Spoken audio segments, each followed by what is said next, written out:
வாழ்க வையகம், வாழ்க வையகம், வாழ்க வளமுடன்.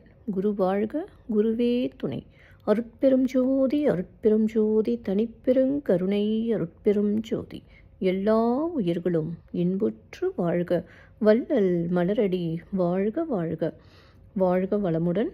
ஆன்மநேய அன்பர்கள் அனைவருக்கும் என் அன்பான வணக்கத்தை தெரிவித்துக் கொள்கிறேன். இன்று நாம் இன்பத்து பாலில் புலவி என்ற அதிகாரத்தில் உள்ள 8வது குறளுக்கு சன்மார்க்க விளக்கம் காண இருக்கின்றோம். வாருங்கள் அன்பர்களே. அதிகாரம் புலவி.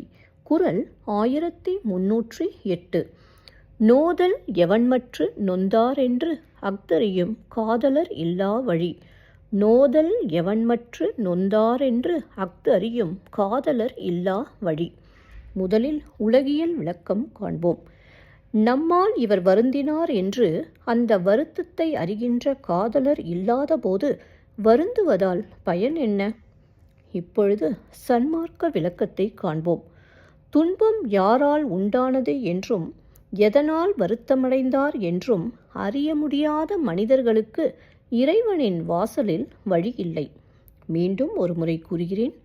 துன்பம் யாரால் உண்டானது என்றும் எதனால் வருத்தமடைந்தார் என்றும் அறிய முடியாத மனிதர்களுக்கு இறைவனின் வாசலில் வழி இல்லை. ஒரு சிறிய விளக்கம். எவன் ஒருவன் இறை சிந்தனையை சிந்திக்க தொடங்குகின்றானோ அவனுக்கே இறைவன் வாசலில் வழி திறக்கும். நன்றி அன்பர்களே. மீண்டும் அடுத்த பதிவில் உங்களை சந்திக்கும் வரை உங்களிடமிருந்து விடைபெறுவது திருமதி பாரதி சேகர். வாழ்க வளமுடன்.